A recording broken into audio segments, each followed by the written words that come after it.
Item ಯಾವುದೇ ಇರಲಿ try ಮಾಡಿ ಆಚಿ ಚಿಕನ್ ಮಸಾಲಾ. ಸಚಿವರು ಬಂದು ಉತ್ತರ ಕೊಡಲ್ಲ, ವಿಪಕ್ಷದವರು ಪ್ರಶ್ನೆ ಕೇಳೋದು ಬಿಡಲ್ಲ.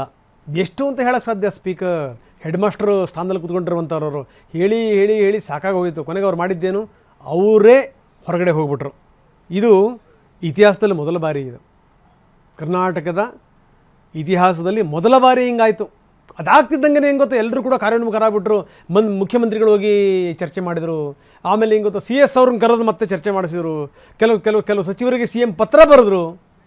ಇದು ಸಂಗತಿ. ಬಹುಶಃ ಇಂಥದ್ದೊಂದು ದಿನ ಬರುತ್ತೆ ಅಂತ ಸರ್ಕಾರ ಆಗಲಿ ಅಥವಾ ಸರ್ಕಾರ ನಡೆಸ್ತಿರುವಂಥವ್ರಾಗಲಿ ಅಂದ್ಕೊಂಡಿರಲಿಲ್ಲ ಅಂತ ಅನಿಸುತ್ತೆ. ಯಾಕಂದರೆ 26 ಪ್ರಶ್ನೆಗಳು ವಿಪಕ್ಷ ನಾಯಕರಿಂದ ಬರ್ತವೆ, ಆದರೆ ಉತ್ತರ ಕೊಡಲಿಕ್ಕೆ ಯಾರೂ ಇಲ್ಲ. ಕೊಡಬೇಕಾದಂಥ ಸಚಿವರು ಗೈರು ಹಾಜರು, ಉತ್ತರ ಕೊಡಬೇಕಾದಂಥವ್ರು ಕೊಡಲ್ಲ, ಸರಿಯಾದಂಥ ಪ್ರಿಪರೇಷನ್ ಇರಲ್ಲ. 26 ಪ್ರಶ್ನೆಗಳು ಬಂತು. ನೋಡಿ ನೋಡಿ ನೋಡಿ ನೋಡಿ ತಲೆಕೆಟ್ಟು ಹೋಯಿತು ಸ್ಪೀಕರ್ ಅವ್ರಿಗೆ. ಸ್ಪೀಕರ್ ಕೊನೆಗೆ ಎದ್ದು ಹೊರಟೋದ್ರು. ಇದು ಸರಿಯಾಗಲಿಲ್ಲ ಅಂತಂತಂದರೆ ಇದಾಗಲ್ಲ ಅಂಥೇಳಿ ಹೊರಟೋದ್ರು. ಇದಾಗ್ತಿದ್ದಂಗೆ ಫುಲ್ ಸರ್ಕಾರ ಆ್ಯಕ್ಟಿವ್ ಆಗಿಬಿಡ್ತು. ಮುಖ್ಯಮಂತ್ರಿಗಳು ದೌಡಾಯಿಸಿದರು, ಮಾತಾಡಿದ್ರು, ಮನವೊಲಿಸಿದರು. ಸಂಬಂಧಪಟ್ಟಂಥ ಮಂತ್ರಿಗಳಿಗೆ ಪತ್ರ ಬರೆದ್ರು. CM ಪತ್ರ ಬರೀತಾರೆ ಸಂಬಂಧಪಟ್ಟಂಥ ಮಂತ್ರಿಗಳಿಗೆ. ಎಂಥ ಸ್ಥಿತಿ ನೋಡಿ, ಎಂಥ ಸ್ಥಿತಿ ಇದು.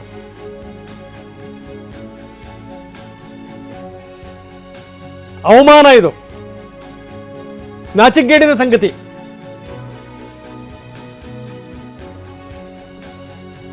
ಮಂತ್ರಿಗಳಿಂದಲೇ ಸರ್ಕಾರಕ್ಕೆ ಮುಜುಗರ ಆಗಿದೆ. ಖುದ್ದು ಮುಖ್ಯಮಂತ್ರಿಗಳೇ ಮಾತನ್ನು ಹೇಳಿದ್ದಾರೆ. ಏನಿದೆ ಅವಮಾನ ಇದು ಅಂತ. ನಿಜಕ್ಕೂ ನಾನು ಈ ಸಂದರ್ಭದಲ್ಲಿ ಕರ್ನಾಟಕದ ಜನರ ಪರವಾಗಿ ಖಾದರ್ ಅವರನ್ನು ಅಭಿನಂದಿಸ್ತೀನಿ. ಬೇಕು ಈ ಮನೋಭಾವನೆ. ನೀವು ಹೊರಗಡೆ ನೀವು ಆ ಸೀಟಿಂದ ಇಳಿದ ತಕ್ಷಣ ನೀವು ಒಂದು ಪಕ್ಷಕ್ಕೆ ಸೇರಿದಂಥವ್ರು, ಒಪ್ಕೋತೀನಿ ನಾನು. ಆದರೆ ಆ ಸೀಟಲ್ಲಿ ಕೂತಂಥ ಸಂದರ್ಭದಲ್ಲಿ ನೀವು ಪಕ್ಷಾತೀತರು. ನೀವು ಥರ ಹೆಡ್ ಮಾಸ್ಟರ್ ಥರ ಇಡೀ ಶಾಲೆನ ಮೇಂಟೈನ್ ಮಾಡ್ತಾರಲ್ಲ, ಹಾಗೆ. ನಮಗೆ ಆರಂಭದಲ್ಲಿ ಇವ್ರನ್ನ ಕೂಡಿಸಂಥ ಸಂದರ್ಭದಲ್ಲಿ ಅಷ್ಟು ನಂಬಿಕೆ ಇರಲಿಲ್ಲ, ಪ್ರಾಮಾಣಿಕವಾಗಿ ಹೇಳ್ತಾ ಇದ್ದೀನಿ. ಏನು ನಿಭಾಯಿಸ್ಲಿಕ್ಕೆ ಸಾಧ್ಯ? ಪಾಪ ಸಾಧು ಮನುಷ್ಯ, ಪಾಪದವರು, ಸಾಧ್ಯ ಇಲ್ಲ ಇವ್ರ ಹತ್ರ ಅಂತ ಅಂದ್ಕೊಂಡಿದ್ವಿ ನಾವು.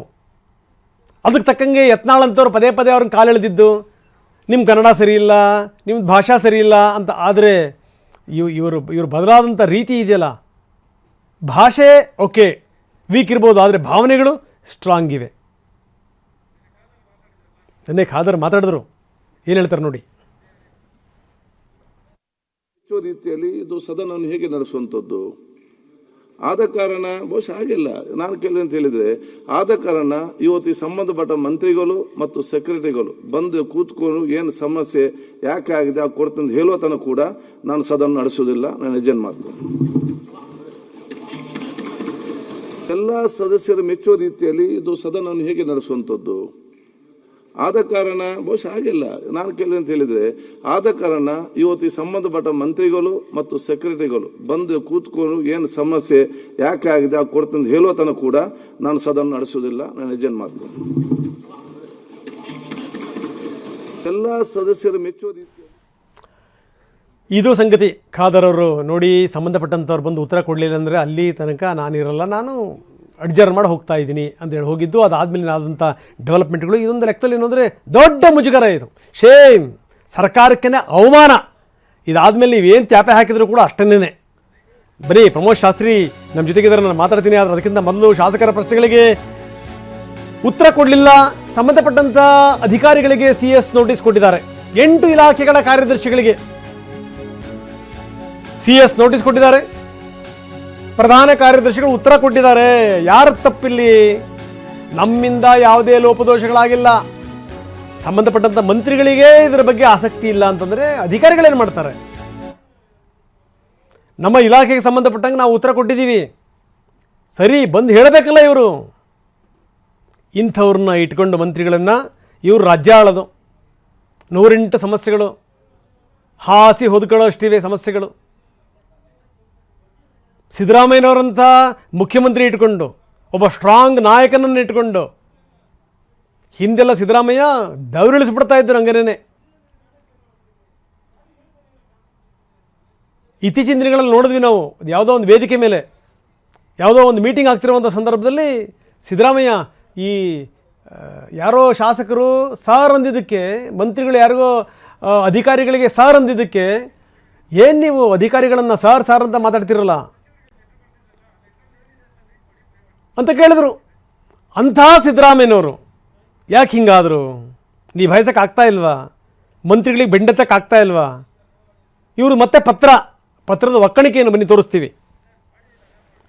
245 ಪ್ರಶ್ನೆಗಳಲ್ಲಿ ಇದುವರೆಗೂ 90 ಪ್ರಶ್ನೆಗಳಿಗೆ ಮಾತ್ರ ಉತ್ತರ ಕೊಟ್ಟಿದ್ದೀರಿ. ತಮ್ಮ ಇಲಾಖೆಗೆ ಸಂಬಂಧಪಟ್ಟಂಗೆ ನೀವು ಉತ್ತರ ಕೊಡ್ತಿಲ್ಲ. ನೀವು ಇಲ್ಲಿವರೆಗೂ ಉತ್ತರನೂ ಕೂಡ ಕಳಿಸಿಲ್ಲ. ಇದು ಅನಾನುಕೂಲತೆಯನ್ನು ಸೃಷ್ಟಿ ಮಾಡಿದೆ. ಏನಿದರ ಅರ್ಥ? ಇದು ಸರ್ಕಾರಕ್ಕೆ ತೀವ್ರ ಮುಜುಗರ, ಶಾಸಕರುಗಳ ಹಕ್ಕಿಗೆ ಮತ್ತು ಸದನದ ಘನತೆಗೆ ಚ್ಯುತಿ. ಕರೆಕ್ಟ್, ಸರಿ. ಅದಕ್ಕೆ ನೀವೇನು ಕ್ರಮ ಜರುಗಿಸ್ತೀರಿ? ಕಿತ್ತಾಕಬೇಕು ಮಂತ್ರಿಗಳನ್ನು. ಯಾರ್ಯಾರು ವರ್ಕ್ ಮಾಡಲ್ಲ ಅವ್ರನ್ನ ಪಕ್ಕಕ್ಕಿಡಿ. ಯಂಗ್ ಆ್ಯಂಡ್ ಎನರ್ಜೆಟಿಕ್ ಭಾಳಷ್ಟು ಜನಗಳಿದ್ದಾರೆ. ತಗೊಳ್ಳಿ ಸಿದ್ದರಾಮಯ್ಯನವ್ರೆ, ಪತ್ರ ಬರೆದ್ರಾಗತ್ತಾ? ತಿವುದ್ರೇ ಗೊತ್ತಾಗಲ್ಲ ನಿಮ್ಮ ನಾಯಕರುಗಳಿಗೆ. ಇನ್ನು ಪತ್ರ ಬರೆದ್ರಾಗತ್ತಾ ಮುಖ್ಯಮಂತ್ರಿಗಳೇ? ಬನ್ನಿ, ಪ್ರಮೋದ್ ಶಾಸ್ತ್ರಿ ನಮ್ಮ ಜೊತೆಗೆ ನೇರ ಸಂಪರ್ಕದಲ್ಲಿದ್ದಾರೆ. ಪ್ರಮೋದ್, ನಾವು ನೋಡ್ತಾ ಇದ್ದೀವಿ ಏನು ಅಂತಂದರೆ, ನಾನು ಹೇಳ್ತಾ ಇದ್ದೆ ರಾಜ್ಯದ ಇತಿಹಾಸದಲ್ಲಿ ನಡೆದಂಥ ಇದು ಘಟನೆ ನೆನ್ಪಿಟ್ಕೋಬೇಕಿದು ಅಂತ. ಯಾಕಂದರೆ ಸ್ಪೀಕರ್ ಅವರನ್ನೇ ಎದ್ದು ಹೋಗಿದ್ದು, ಇದರ ಸಹವಾಸವೇ ಬೇಡ ಅಂತ. ಅದಾದಮೇಲೆ ಆದಂಥ ಡೆವಲಪ್ಮೆಂಟ್ಗಳು ಏನು ನಡೀತಾ ಇದೆ ಪ್ರಮೋದ್?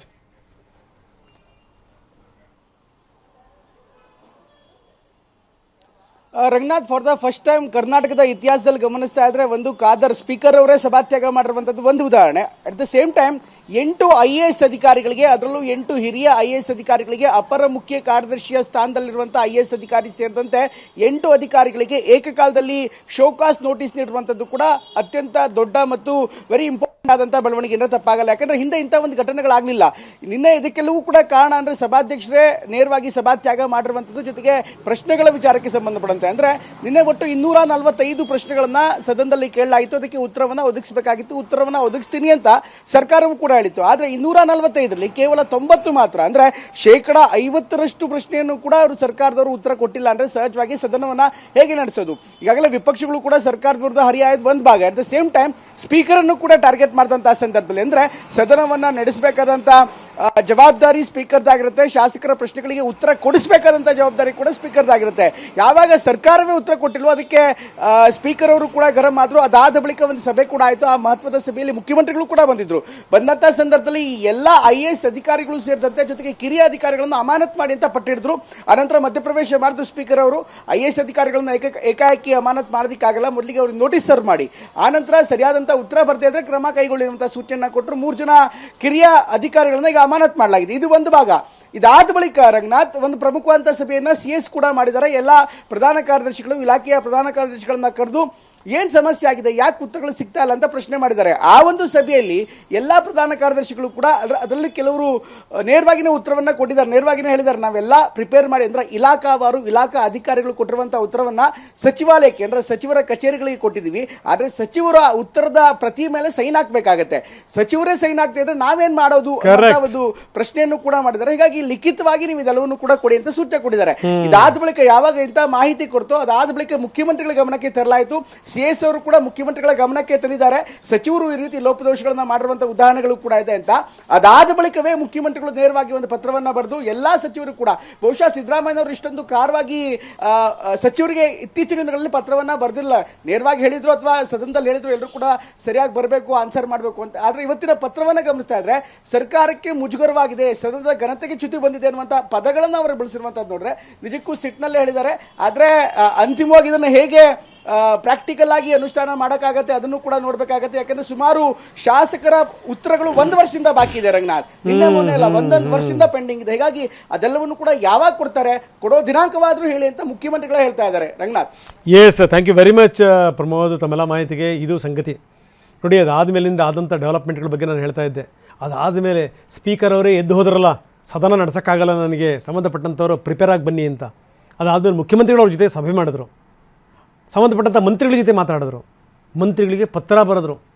ನಿಮ್ಮ ಮಂತ್ರಿಗಳಿಗೆ ಪತ್ರ ಬರೀಬೇಡಿ ಸಿದ್ದರಾಮಯ್ಯನವರೇ, ನೀವು ಆ ಸ್ಥಾನದಲ್ಲಿಲ್ಲ, ನೀವು ಗೆರೆ ಕೊರೆದು ನೀವು ಕೆಲಸ ಮಾಡಿಸುವಂಥವ್ರು. ಹಿಂದೆ ನೀವು ನಿಭಾಯಿಸಿದಂಥ ರೀತಿ ಗೊತ್ತಿದೆ. ಮುಲ್ಲಾಜಿಲ್ದೇ ಅವ್ರದ್ದು ಕೆಲಸ ಮಾಡಿಸಿಲ್ಲ ಅಂತಂದರೆ ಸರಿ ಪಕ್ಕಕ್ಕೆ ಬೇಕಾದ ಜನ ಇದ್ದಾರೆ ಅಂತೇಳಿ ಸೇರಿಸ್ಕೊಳ್ಳಿ. ಯಂಗ್ ಆ್ಯಂಡ್ ಎನರ್ಜೆಟಿಕ್ ಶಾಸಕರುಗಳು ಬೇಕಾದಷ್ಟು ಜನ ಇದ್ದಾರೆ. ಸಿದ್ದರಾಮಯ್ಯನವರೇ, ಕೆಲಸ ಮಾಡ್ತಿದ್ದಂಥವ್ರು ಜೋತು ಬೀಳಬೇಡಿ ನೀವು. ಕೆಟ್ಟ ಹೆಸರು ಬರುತ್ತೆ, ಮುಜುಗರ. ಮುಖ್ಯಮಂತ್ರಿಗಳು ಹೇಳಿದ್ದಾರೆ ಇದೊಂದು ಮುಜುಗರದ ಸಂಗತಿ, ಇದು ನಾಚಿಗೇಡಿನ ಸಂಗತಿ ಅಂತ. ಈ ಸಂದರ್ಭದಲ್ಲಿ ನಾನು ಮತ್ತೊಂದು ಸರಿ ಹೇಳ್ತಾ ಇದ್ದೀನಿ, ಖಾದರ್ ಅವ್ರನ್ನ ಅಭಿನಂದಿಸ್ತೀವಿ. ಯಾಕಂದರೆ ಖಾದರ್ ನಿಜಕ್ಕೂ ಒಳ್ಳೆ ಕೆಲಸ ಮಾಡಿದ್ರು ಸ್ಪೀಕರ್ ಆಗಿ. ನಾನು ಆರಂಭದಲ್ಲಿ ಒಂದು ಮಾತನ್ನು ಹೇಳಿದೆ, ಸ್ಪೀಕರ್ ಸ್ಥಾನದಲ್ಲಿ ಕೂತಂಥ ಸಂದರ್ಭದಲ್ಲಿ ನಮಗೇನು ಅಷ್ಟೊಂದು ವಿಶ್ವಾಸ ಇರಲಿಲ್ಲ.